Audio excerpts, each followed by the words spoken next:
Hey, Bills Mafia. We know there's only one topic every day. All Bills, all the time. And now Matt Bove and Sal Capaccio are going really deep, talking Bills all year long, because it's always game day in Buffalo.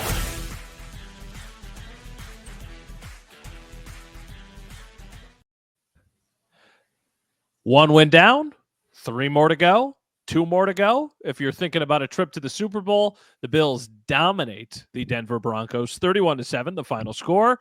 Welcome to another episode of It's Always Game Day in Buffalo, everyone. We've done these a lot lately, and we're going to keep on doing them as long as the Bills are in the playoffs. Matt Bove, Sal Capaccio. I don't know. I didn't think it was going to be that. I really, going into this game, was not super confident. I thought they were going to win, but I didn't think they were going to blow them out. And then they start the game the way they did. The Broncos, like, okay, they really might not blow them out. This is going to be really, really tough. And then to the Bills' credit, they just, after that play, they completely took over the game on both sides of the ball. Yeah, you're right. Welcome in, everybody. Glad that the Bills got through this one with a win for everybody who was really kind of stressing out there about being the favorite, almost a 10-point favorite. Needing to get by this game. They had to win this game, right? And glad that we're able to talk about it in that light instead of, the alternative, which is ending the season. So we'll get into everything, what it means for next week. But you're right, Matt, 70 yards on the first drive for the Denver Broncos, including the long touchdown, obviously. After that, here's the number of yards they had in each subsequent drive after that. 5, 31, 55, 5, 4, and then 61 and -7 at the end. I mean, the Bills just shut down the Broncos after that first drive. Great job by the Broncos. Give them credit opening up with that third down conversion. You're like, here we go on third down again. Yeah. Right. And then they hit the long pass, but great job by the Buffalo Bills to not let that define their game. And I love the quote that you, I think, posted from Rasul Douglas. Unbelievable. Unbelievable. After, I'll let you say what he said about that. I asked him, how do they keep a positive mindset after, giving up a big play like that so early in the game? And he was like, it was 2 minutes. We have 58 minutes left to play. If you were having if you had 4 minutes of a day that were bad, would it ruin your whole day? Or would you think about the other 23 hours and 56 minutes or whatever? I just think that that's such a great, it was like something you'd hear from like a therapist. It wasn't like something you would hear in a football locker room. It was so powerful and so perfectly well said. And I was just like, wow, like if that's truly the way these guys feel, that's really good. Like, yeah, well, that stuff goes a long way. It's the mindset of consistency that we've seen from, really this team and their approach for many years, but I think especially this year where, they don't let those things really, get to them. And they know we've seen them down before in games and then they've come back and they've done a nice job. We've seen them at halftime trailing or tied in games. You go back to week 1, it was like that with Arizona. It was like that a few other times this year. And then they just kind of keep doing what they're supposed to be doing. And eventually you look up the scoreboard, you're like, oh, wait a minute. How did they get there? How did they get to 28 points? And of course, at the end of this one, they go over 30 points again at 31. The Bills do, by the way, we should let you know, win 31-7 over the Denver Broncos. They do advance the divisional round. I just did the math, Matt. They outgained the Broncos by 247 yards, 471 to 224. They more than doubled the Broncos yardage. Okay, so 31-7, they more than doubled the Broncos yardage. They have that big play and then they shut them down. But would you say this game, the more the story was, or should we even have to parse it this way? The offense or the defense? Did either one stand out to you more? What's funny? I think I might go with the defense. Okay. I think I knew that we were going to see plays from the offense. I know that like the defense for the Broncos, some people said it was the best defense the Bills have played this year. I always felt like that was a little bit of a flawed statement, but it's a good defense. But I actually think I want to start with the Bills defense because I don't know how you feel, and I'm sure a lot of Bills fans probably do feel this way. You watched the Ravens on Saturday night, and you're like, how is anybody stopping this team? And then you watch the Bills play on Sunday, and you're like, whoa, we knew their offense could score points. If their defense can make some plays too, they can beat them. They can beat anybody. And that's kind of how I felt in this game. It was like, okay, you got beat early, then you turned it around, and it looks like they're a group that's hitting their groove at the right time. And I like that. Yeah. And listen, I thought about it in this respect. I want to make sure I say it right because it'd be confusing. Going into the game, I thought to myself, okay, if the Bills win in both these scenarios, obviously lose, it doesn't matter. If the Bills win in both scenarios, I say if the Bills win, but the defense kind of struggles against the Broncos. I'm not going to feel good. Like if the defense struggles and they still win the game, I'm not going to feel good. And then I said to myself also, if the Bills win, but the offense struggles, you might kind of chalk that up to okay. But you still kind of need to see a few plays from them. That the offense looked great. The offense looked incredible against one of the best defenses in the league. Where I really fall down is where you do. Let's talk about the defense, because they were a defense that should have beaten this team pretty well, meaning like they didn't have this great offense, right? Going into the game, the Broncos didn't have this elite offense. They didn't run the ball very well. They have a rookie quarterback. They've been playing well, but they had to make sure that they made plays and won this game. And that's what they did. That's why this game to me was about the defense, which is they did not let an inferior opponent off the mat once they started to get them down. They gave them a couple plays and that was it. They did a great job of making sure they were not able to run the ball outside of Bo Nix. How about this? Outside of Bo Nix, the Broncos ran the ball 13 times for 36 yards. That's it. 36. I actually want to push back on something that you said a little bit. Yeah. I agree that this offense is not fantastic. Nobody would suggest that. But when you look at the point totals that they have had over the last 2 months, they have scored points. So like this is an outlier. So going back to, they lose the game where they have the kick blocked at the end to the Chiefs. Okay. Mm-hmm. They score 14 points in that game. Since then, these are their scores.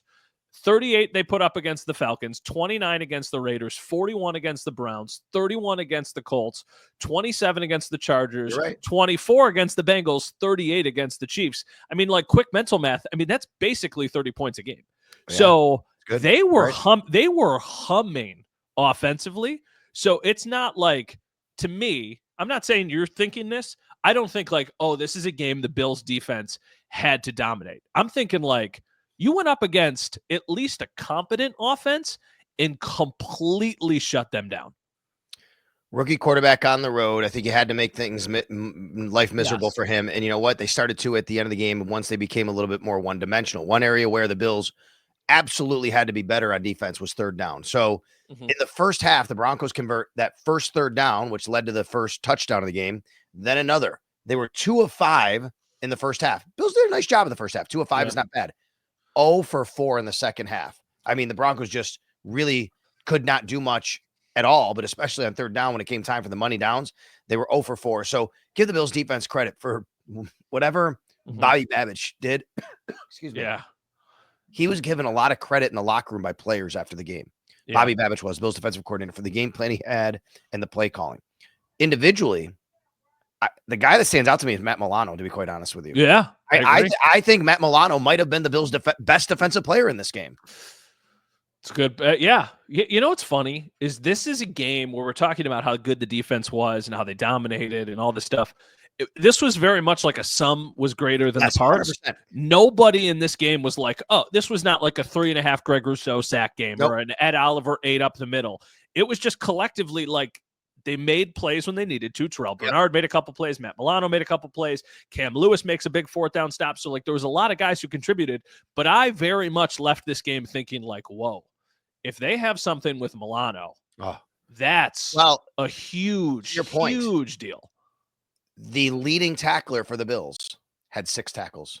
Terrell Bernard. So that's very low for a leading tackler. It was everybody. Yeah, it really was. Bernard 6, Milano 5, Taron Johnson 5, Christian Benford and DeMar Hamlin each 4. So the reason why I say Matt Milano might have been the best defensive player, so everybody understands, it wasn't that he made these unbelievable plays all around. He did make some really nice plays, including one that actually went for a sack when he was able to somehow sprint and get to Bo Nix. I think Bo Nix, was super surprised to see Matt Milano in his face when he scrambled on the sidelines and he actually went out of bounds for a sack on a big third down. But he was a spy in this game. Matt Milano's used as a spy for Bo Nix. And yeah, I know Bo Nix got out of the gate a little bit on that one drive where he had a few, like they were really down and he had to run and they were kind of playing more of a soft prevent. But otherwise, the Bills did a really nice job containing him.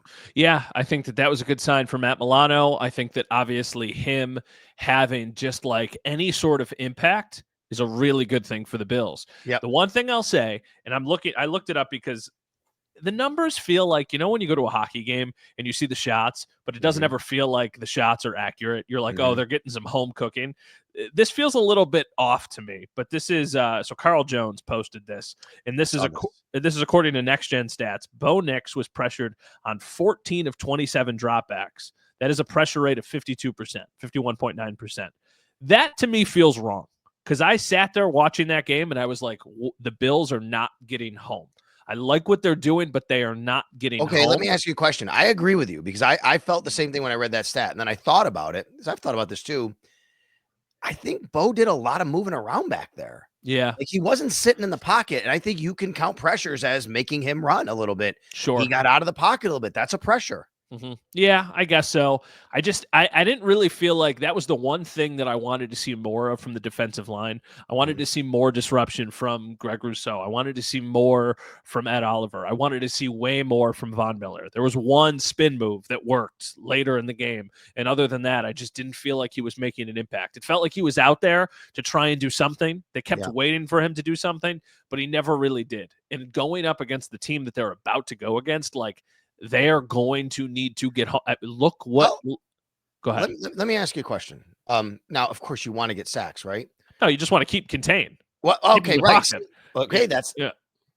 Okay, well, if that's the case, then you're not going to get all these sacks and pressure, like you're saying. And that's my point, which is, I think maybe the game plan might have been, don't be so aggressive where he's going to take off, and as long as you can contain him, and maybe that's why it doesn't look as good. I agree with you. Like, I'd like to have seen more on the stat sheet. But I think they kind of did the game plan, because I'm going to tell you this.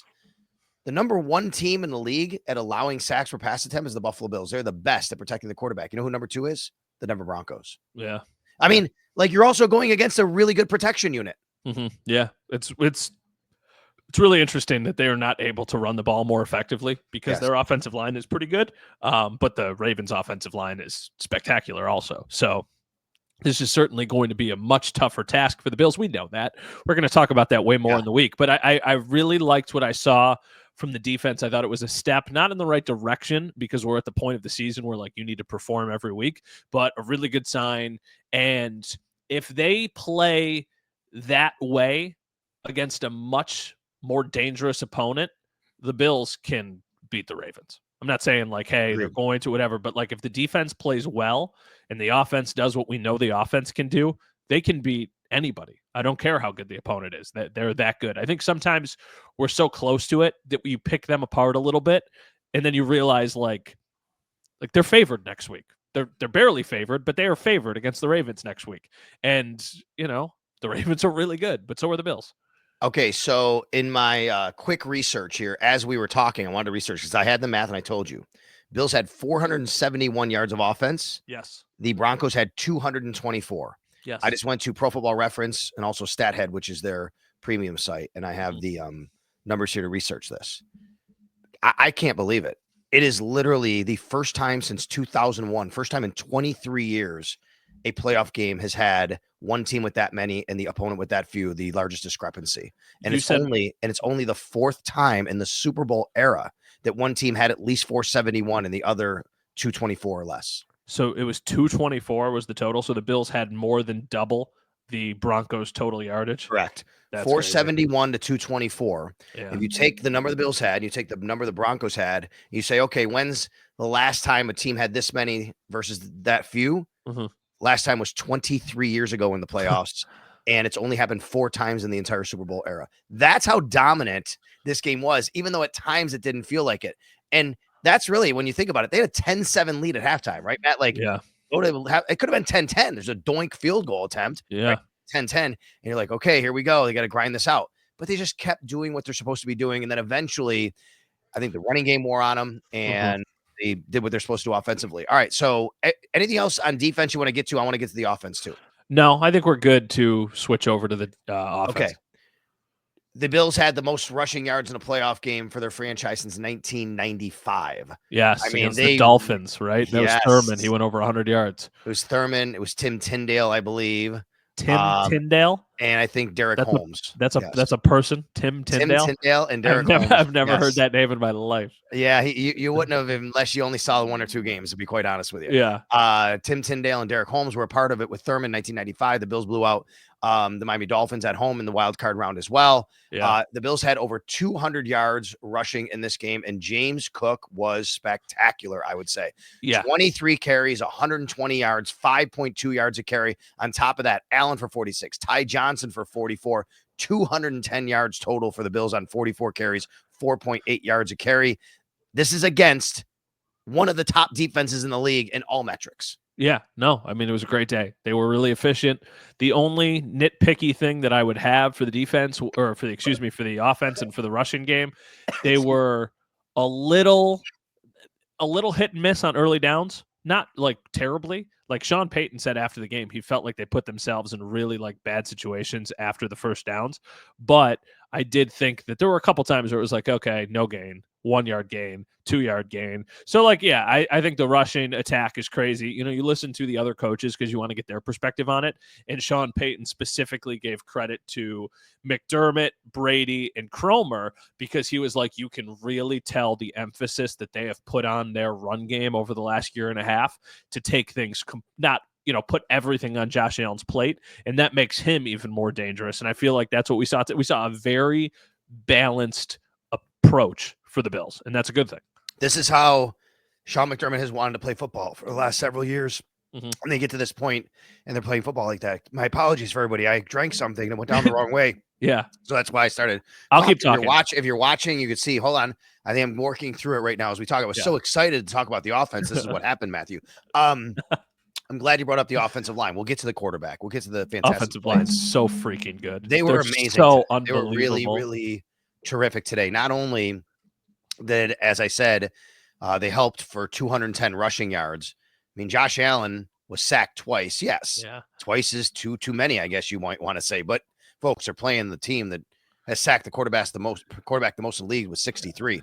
One of them, Josh, was sitting back there for quite a while. They actually were protecting him. That it was more of a coverage sack than anything else. And then one, there was a really nice play. I can't remember who made the sack, but either way, I think the offensive line deserves a ton of credit. I think that Aaron Cromer, as Sean Payton said, deserves a ton of credit for this offensive line. One of the things we talked about in the last episode that we recorded was that nobody was named, you know, a first team All-Pro, and how I'm sure that they were going to use that as motivation. Well, sure as heck, I walk into the Bills locker room after the win, and I think the first or second person I talked to is Deion Dawkins. And unprompted, he brings it up like 3 or 4 times to anybody who is willing to listen. Like, you know, I'm not an All-Pro. And, you know, you wouldn't think that not an All-Pro would be able to play the game that basically we did today.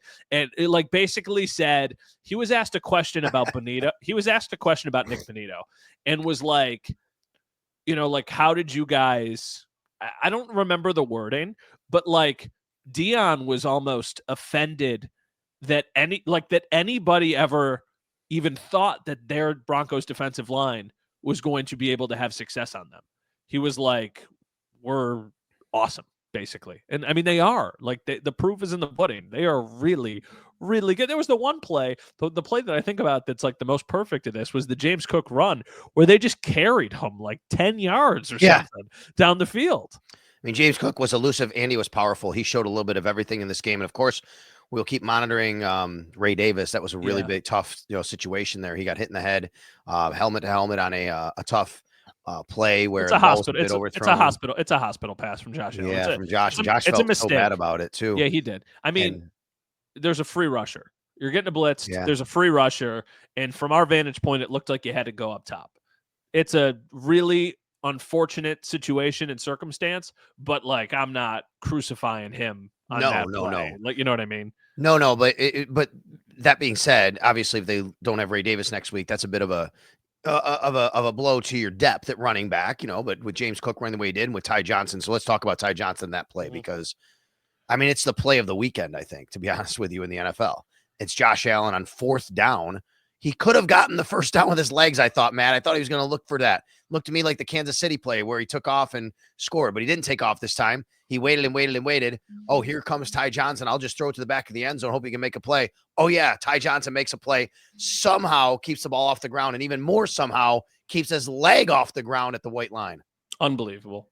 Ty Johnson is – it's funny because the way the NFL has shifted away from running backs, you could very easily say, like when the season is done, whenever that is, what are you going to do with James Cook and what are you going to do with Ty Johnson? And you could easily say, go find the next Ty Johnson. I don't think I want the Bills to find the next Ty Johnson. I want the Bills to keep this Ty Johnson because he has been that good and effective for them in so many different situations. Talk about somebody who just gets to step up when needed. He was returning kicks for them today and had a really nice kick return on one of them. He has been such a threat in the passing game, and he is effective on the ground. Like when they need him to run the ball, it's usually for tough yardage. He averaged 4.9 yards a carry in this game. I know, right? Like we're talking about him like he's just this guy who's on the field a couple times. Ty Johnson was exceptional. The pass was absurd. The catch was even more absurd. And shout out Sean McDermott for the decision to go, because it could have been a 9-point. Well, if Tyler Bass makes it, it's a 9-point game. The Bills went for the knockout punch, and it probably wasn't how they drew it up, but hey, live and die by Josh Allen, and he made a play. Yeah, and the quarterback, Josh Allen, was obviously, his excellent self, I guess, because that's what happens every year this time of year in the wild card round and the playoffs. He's been incredible, and he was once again. What is 20 of 26? You have that math right away. What is 20 of 26? Ooh, let's do the 70% maybe. I was going to say it's like 68%. That's just mental math. I don't know if that's actually true. Okay, let's go 76%. 76. How about that? 77%. 77. 20 of 26 is 77. 77%. Right. 77%. 272. I mean, he had over 300 total yards again. Yeah. Just a whole passing, just a ho-hum, 2 touchdowns, but there were 6 incompletions and like 2 of them were throwaways. I mean, he's just spectacular. And next week we're gonna see the 2 guys who everybody's debating MVP, and we'll talk about it at the end here. But in this one, you said it, only 2 incompletions. One was to Dawson Knox. Only six incompletions. Sorry, but to his primary receivers, 1 to Dawson Knox, 1 to Amari Cooper. Let's see, 1 to Matt Collins and a couple to Keon Coleman. That was it. Otherwise, how about this?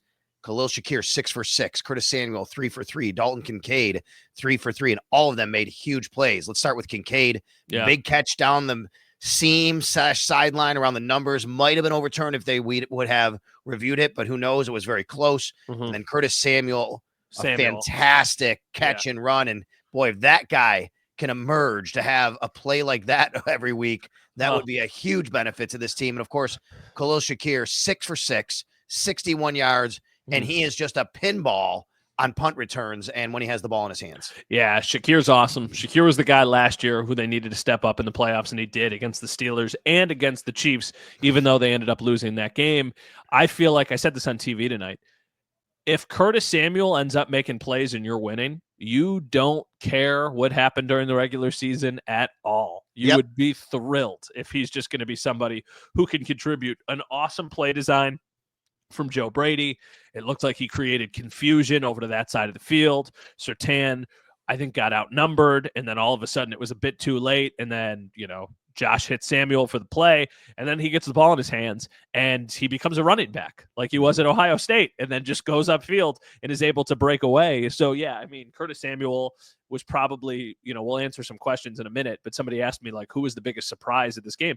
It was Curtis Samuel to me, and it's not just because of the big play and the touchdown. He was kind of on the field a lot. I'm looking forward to seeing the numbers tomorrow morning, but I think he was out there kind of a lot, and that's interesting because he was also out there a lot at the end of the game against the Patriots. So I didn't really think he was going to have a role, but he ended up having a role. Yeah, you're right. He had, I mean, when he is healthy, the Kansas City game several weeks ago made a big play, and then he actually wound up getting hurt shortly after that again. He's been banged up, makes another big play when he's on the field today. But the Bills, they adhere to their mantra, everybody eats. That's what they did today again. I mean, you look at the numbers. I just gave you the guys, the incompletions, the guys that were targeted. If you go through the actual numbers here, Matt, let me just count them up.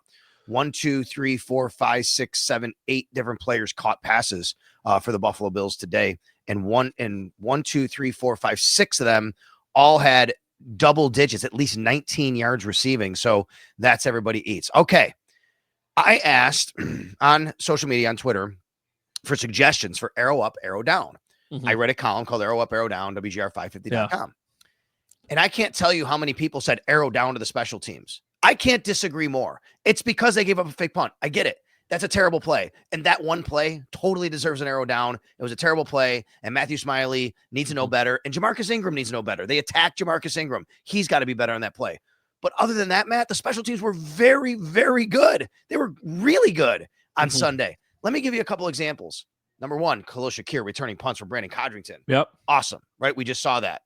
Number two, Mac Hollins, the hit on Marvin Mims. Okay. Yep. Number three, Marvin Mims did nothing in this game.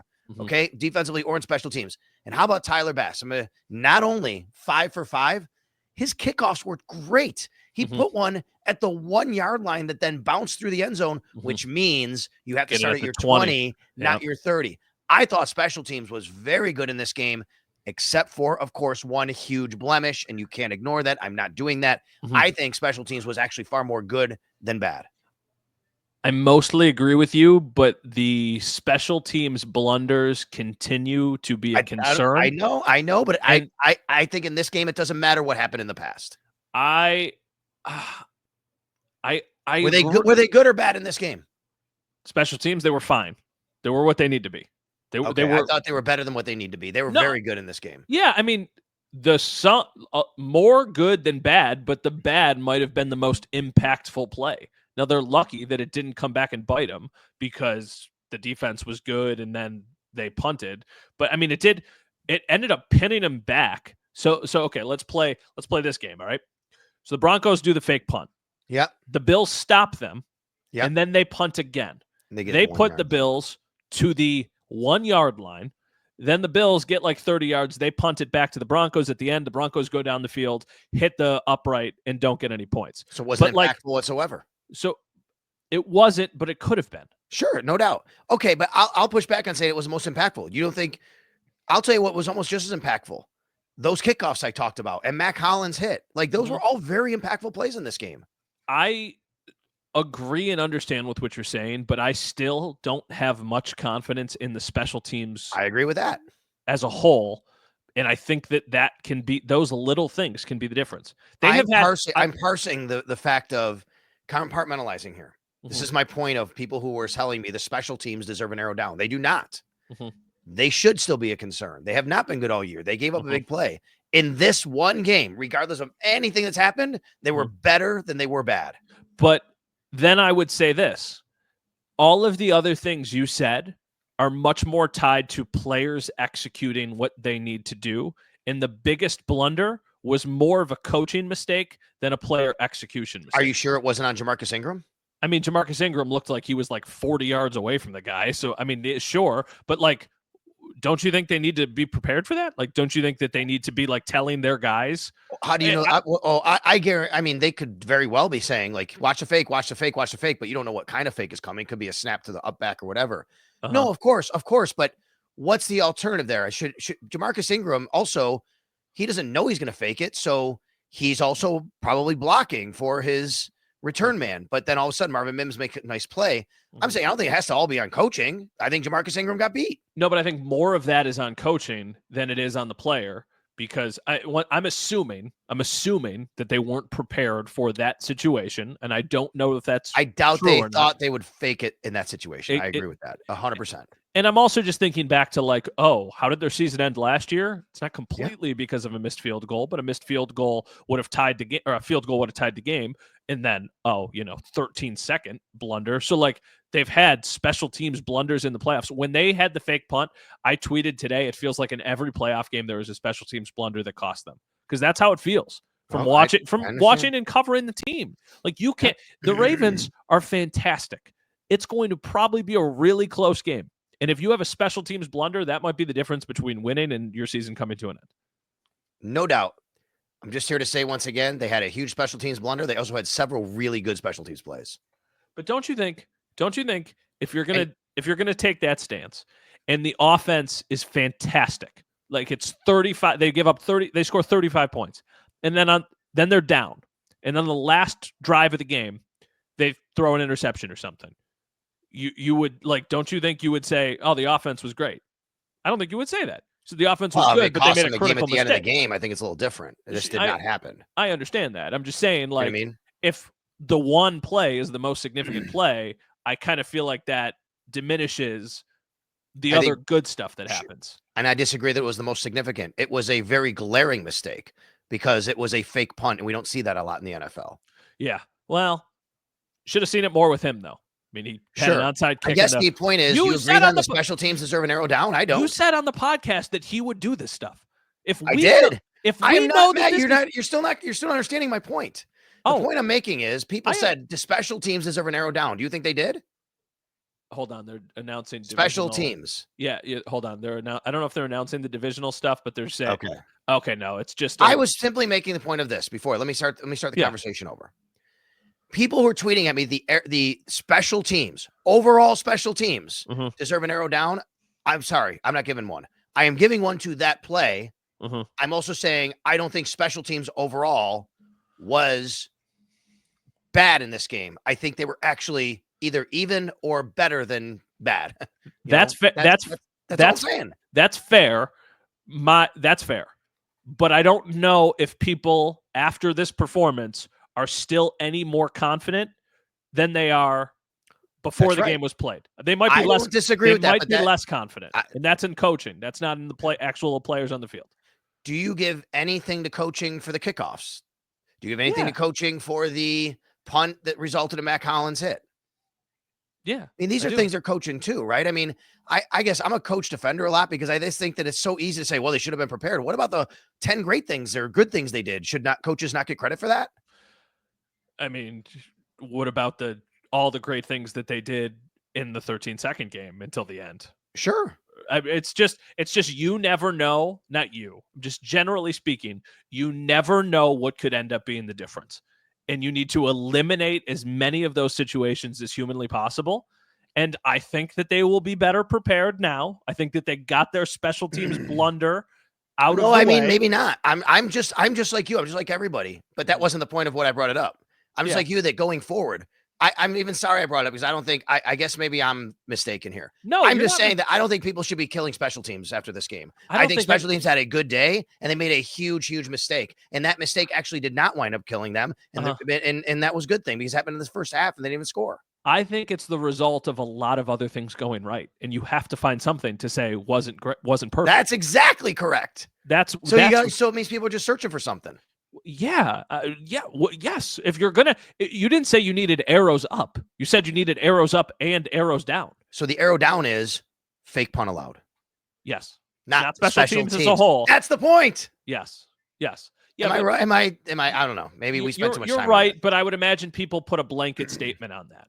Which is totally fair. So I count special teams as all special teams plays, not one. That's what I never in my life thought we would spend that much time talking about special teams. I hope we never do again. You know why though? Because Matt, go back to last week, and I said to you right here on this podcast, I said if the Bills play the Ravens or the Broncos, and this is before we even knew they're playing. I said if the Bills play the Broncos, we are going to be talking about special teams a lot. We're going to be talking about Marvin Mims a lot. That was the word. And guess what? He made the damn catch too, by the way, which makes me mad. Yeah, I think the fact that people are grasping here to try and find arrow downs is pretty indicative of how good the Bills played on Sunday. It was a really impressive performance, and it was one that I think will make a lot of people a little bit more comfortable and confident as we get ready for this game against the Ravens, which of course is what the focus shifts to, right? Broncos are a good team. I think their defense is good. I think their offense is fine / good, probably closer to good. The Broncos are elite in a lot of places, but I truly do feel, unless I'm just delusional, after watching this game, I felt the same way as you. I don't know how the Bills match up against the Ravens. And then I watched the Bills play today and I'm like, they can beat them. I don't know if they're going to, but they can. They definitely can. I agree with that. And it's at home, obviously. Early indications are it could be a weather game. We could have some sort of weather impacting this game, but that is going to depend on day and time. Do we have that yet, Matthew Beauvais? No, it doesn't look like it. I don't want to assume anything, but I'm just going to guess it's going to be the Sunday 6 o'clock game or the 6:30 game. Yep. It feels too good to not be. And I believe Tony Romo on the broadcast said they said want. we'll be back here next week. Yeah. It feels like they know that, and they're going to put that in primetime Sunday. Yeah, somebody who because works the 2-1 seeds will play on Saturday. Yeah, almost definitely, but not quite. No, because the Lions could play the Viking. They wouldn't go from Monday night to Saturday. Right. That would be horrendous. So I could see a world where like the Saturday games are the Chiefs Texans, and then the Eagles and whoever they play, and then I could see the Sunday early game being Lions, whoever, and then Bills Ravens. That's what my guess is going to be. All right. You got some questions? Yeah. Let's see. Any updates on Ray Davis? He posted on social media. I saw him after the game with, I think, some family or friends, and Josh said he's doing okay. So, I mean, he got a concussion, right? Like, concussions. He'll go through protocol. The range of concussions are so all over the place that he'll go through concussion protocol. He'll do all the steps, and it'll be a process to see if he clears. Then if he clears, can he practice and all that kind of stuff. And by the way, I mean, obviously, I'm not saying this to be insensitive because we care about him first. Yes. But if the game is on Sunday, it matters versus Saturday with concussion protocol. Yes, I agree. But I think it hopefully is Sunday. I just get the sense that, it's going to be. Ryan, this is a good one. And this is also kind of what I just touched on. In acknowledging how great the Ravens are we neglecting to acknowledge the Bills as an equal in this matchup? I get the 35-10 results earlier in the year, but can't forget key defensive starters were out and the game script went completely off the rails quickly for Buffalo. That is exactly how I am approaching this game. The Ravens are very good, but so are the Buffalo Bills. Buffalo Bills are also at home. Buffalo Bills played that game without Taron Johnson, Terrell Bernard, Matt Milano. Buffalo Bills played that game without Amari Cooper. And even though I know he has not been a huge factor, he changes the way defense plays against you.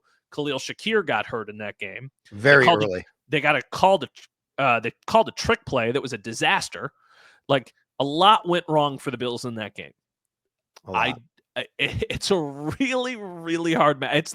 It's the team I would quite frankly want to play least if I was the Bills. Sure. I think the Bills match up better against the Chiefs than they do against the Ravens. I do as well. I agree. But they like we've said, they are a capable opponent and can absolutely win this game. They're undefeated at home. Why would I ever not give them a chance at home? I mean, stopping Derrick Henry is going to be a challenge. And we know that the Ravens are going to want to run the living heck out of the football with Ricard, their fullback, and Derrick Henry. And then, of course, you leave Lamar Jackson in space once you start, keying up on him. That being said, I really like the way the Bills offense operated today against a very, very good defense. I know the Ravens defense has been so much better the second half of the year. Unreal. So much better. So much and better. A lot of that is how they're employing Kyle Hamilton versus how they were during the first half of the season. But I like the Bills' opportunities here on offense to kind of, balance it out, do what they did today, and be able to kind of control the game a little bit more, much more than they did, obviously, that first time around. Does Cole Bishop play it all next week? Rap seemed out of position on deep balls back-to-back weeks. I doubt it. I think they because they cleaned it up the way they did, they'll chalk it up to bad play, not like we have to make a change. Do you agree? Yeah, me too. The only personnel change I can definitely see on defense, I think the Bills might play a lot of base next week. I know you're taking Taron Johnson off the field. I get it, but I think the Ravens will try to take advantage of his size. Yeah, that's one of the questions a lot of people asked is like, what do you think they do? More three linebacker sets? Like, how do they approach that? So I think you get on the field originally with Taron probably, and then you quickly go to base defense if you see that, hey, they're just going to kind of go heavy, try to pound us, and and we're going to have to counter that in some way. So you think that would be Milano, Dorian, and Terrell? Yeah. I would see that. I would think that Dorian would add in there as a strong backer. They do have other options. Eddie Lafocio, I don't think you would be probably comfortable with him playing in that spot. Joanne Dreesen could play strong. He's a tackler. He could play strong side. He could probably fit that mold. But I would think it'd be Dorian in his ability to get and track down a ball carrier. This is a great question. I'll ask you two more. You were down on the field for it, and I was up in the press box. Can we really top Kyle Williams, legend of the game? And my answer is no. I don't know how they do. I don't know how they do. Kyle is so beloved in Buffalo. It felt like obviously we were down there, but like the press box is soundproof. but like the glass was like almost like rattling. It was so loud. It was so clear. You normally don't hear it perfectly clear. In this instance, we did. All right, I'll give you one. Here's how you top it. And it's not going to happen. Bring back Jordan Poyer. You know what I said? I said you could just have Trey come from the other sideline of the Ravens and just, hey, Trey, we need you for a minute. Can you just come over here and do this? Right. Oh, yeah, that's right. Tre'Davious White. I mean, I was thinking Marv, but I don't know. You used him earlier this year. I'll tell you the one person, because he's been so associated with the hype, is Steve Tasker. And he does the hype videos and all that. And I know that the name and the, it's not Kyle Williams like that, but he's been associated with the hype videos. My guess is Fitz. My guess next week is Brian Fitzpatrick. Wow. Yeah. Now, Fitzpatrick was working this week, so he couldn't obviously do this week. That's maybe a great one. My guess is there are few people more universally loved, and Fitz would be good. So my guess is Fitz. There's a lot of other people who are like more beloved, but they're around more. Tasker's around, Jim's around, Thurman's around, Andre and Bruce are around enough. Like Kyle was such a big deal because, one, people love him, and two, he's not here all the time. Right. And I kind of feel that way about Fitz now. I like that. Last one. All right.